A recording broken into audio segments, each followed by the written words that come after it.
Hi friends, எல்லோருக்கும் வணக்கம். இன்றைக்கி வாங்க நான் ஒரு கருவாட்டில் ஒரு டிஷ்ஷு செஞ்சு காமிக்க போகிறேன். அது எப்படின்னா, இது பர்மா ஃபுட்டுன்னு சொல்லுவாங்க. பர்மாவில் சீப்பியா, கருவாட்டு சீப்பியான்னு சொல்லுவாங்க. அது எவ்வளோ சிம்பிளாக சீக்கிரமாக செய்யலான்னு சொல்லிட்டு உங்களுக்கு சொல்லித்தரேன். கருவாட்டு சாப்பிட்ணுன்னு ஆசைப்படுறவங்க இப்படி ஒரு நாளைக்கு செஞ்சு சாப்பிட்டிங்கன்னா ரொம்ப டேஸ்ட்டாக இருக்கும், சீக்கிரமாக வேலை முடிஞ்சிடும். இன்னொன்று என்னென்னா, இது ஒரு ஸ்பூன் குழம்பு இருந்தாலுமே நம்ம ஒரு பிளேட் சாதம் சாப்பிடலாம். அந்த அளவுக்கு டேஸ்ட்டாக இருக்கும், சூப்பராக இருக்கும், சிம்பிளாகவும் இருக்கும்.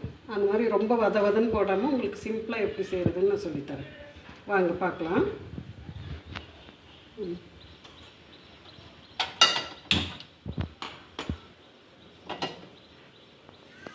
பாத்திரம் சூடாகட்டும். வாங்க, இப்போ பாத்திரம் காஞ்சிருச்சு. நம்ம முதல்ல எண்ணெயை ஊற்றி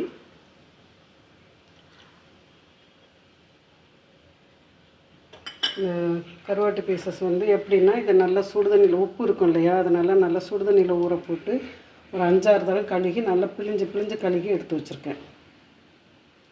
இந்த கருவாட்டை போட்டு சும்மா லைட்டாக ஃப்ரை பண்ணி எடுத்துக்குவோம். அப்போ கருவாட்டில் இந்த பச்சை வாசம் வராது, நல்லாயிருக்கும்.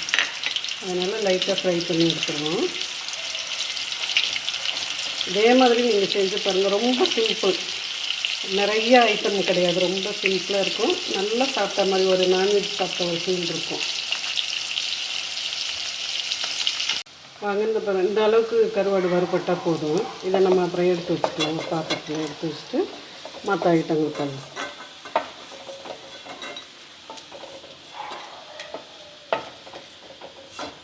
பாருங்கள், இந்த அளவுக்கு வறுபட்டால் போதும், ரொம்ப வறுக்கணும்னு அவசியம் இல்லை.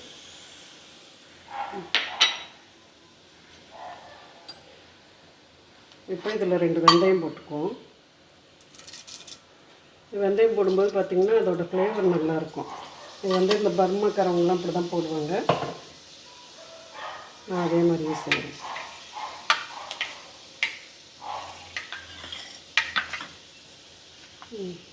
அடுத்து வெங்காயம் போட்டுக்கலாம்.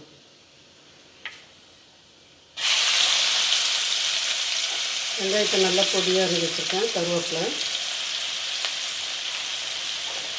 வெங்காயம் இதுக்கு கொஞ்சம் ஒரு 2 வெங்காயம், பெரிய வெங்காயம் ஒரு 2 போட்டிங்கன்னா போதும். இது வணங்கட்டும். வணங்கினதுக்கப்புறம் நம்ம பூண்டு அதோடய போட்டுக்கலாம்.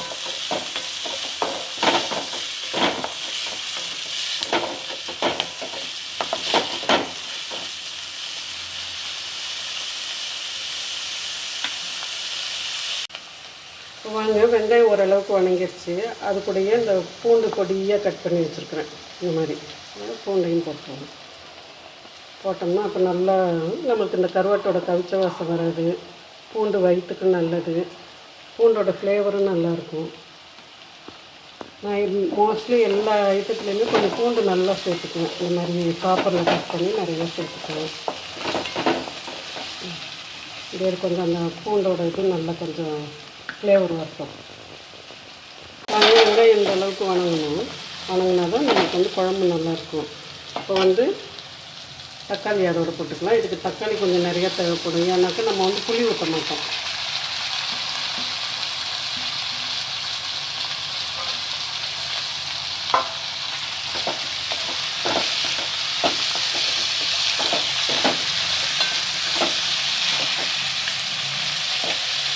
தக்காளி நிறையன்னா நம்ம ரொம்ப போடல. நாங்கள் எங்கள் வீட்டில் ஒரு 4 பேருங்கிறதுனால ஒரு 5 தக்காளி போட்டுக்கிறோம். அதோடு கொஞ்சம் உப்பு போட்டோம்னா இந்த தக்காளி சீக்கிரம் வெந்துடும். ஆனால் கருவாட்டிலையும் உப்பு இருக்கும், அதனால் நீங்கள் பார்த்து போட்டுக்கோங்க.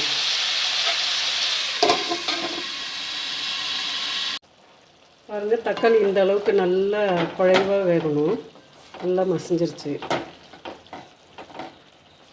இப்போ இதில் நம்ம இது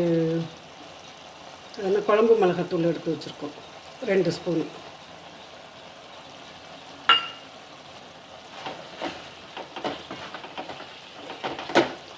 இதில் கொஞ்சம் பெப்பர் தூள் சேர்த்துக்கலாம்.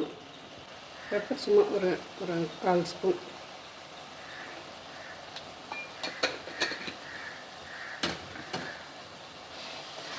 இந்த மிளகாத்தூளோட பச்சை வாசம், பெப்பர் தூளோட பச்சை வாசமாக போய் நல்லா சுண்டி வரட்டும்.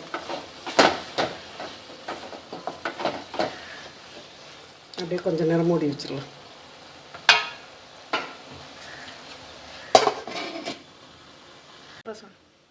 வாங்க இப்போ இதை திறந்து பார்த்து என்ன பண்ணலான்னு பார்த்து. நல்லா பாருங்கள், எண்ணெய்லாம் பிரிஞ்சு வந்திருக்கு. இந்த டைமில் கொஞ்சமாக தண்ணி விட்டுக்கலாம், ரொம்ப விடக்கூடாது, சும்மா கொஞ்சமாக.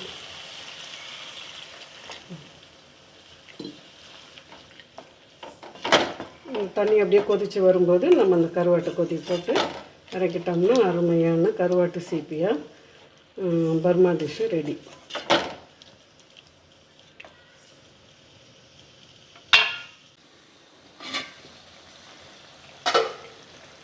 வாங்க இந்த மாதிரி குழம்பு பாருங்கள், நல்லா இந்த மாதிரி சுண்டி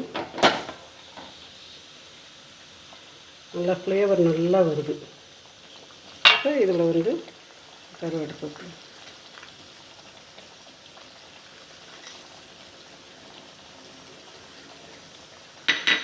ஆனால் எல்லோரும் இப்படி வறுத்து போட மாட்டாங்க. எனக்கு என்னமோ இப்படி வறுத்து போட்டால் அந்த பச்சை வாசம்லாம் போக நல்லா இருக்கிற மாதிரி ஒரு ஃபீல் இருந்தது.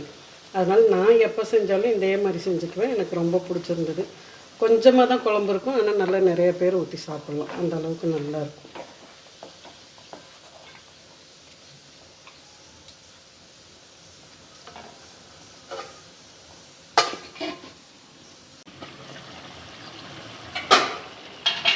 பாருங்கள், இந்த அளவுக்கு ரெடி ஆகிடுச்சு. நல்லா அப்படியே சதன்னு ஊற்றி சாப்பிடுங்க, சூப்பராக இருக்கும். கருவாட்டு குழம்பு ரெடி. ஹாய் மக்களே, பாருங்கள், மத்தியானம் லஞ்சுக்கு கருவாட்டு குழம்பு வச்சேன்னு சொன்னேன் இல்லையா, எப்படி இருக்குது பாருங்கள். நாங்கள் மத்தியானம் 4 பேர் சாப்பிட்டுட்டு இன்னும் இவ்வளோ மிச்சம். அதனால் நைட்டு டின்னருக்கு வந்துட்டு சப்பாத்தி ரெடி பண்ணியிருக்கிறேன். சப்பாத்திக்கும் இந்த குழம்புக்கும் அவ்வளோ சூப்பராக இருக்கும். நீங்களும் செஞ்சு சாப்பிட்டு பாருங்கள். நீங்கள் இந்த கருவாட்டு குழம்பும் சப்பாத்தியும் சாப்பிட்ருக்க மாட்டீங்கன்னு நினைக்கிறேன். ஆனால் சாப்பிட்டுட்டு கமெண்டில் எப்படி இருந்துச்சுன்னு எனக்கு கிளியராக சொல்லுங்கள். Bye.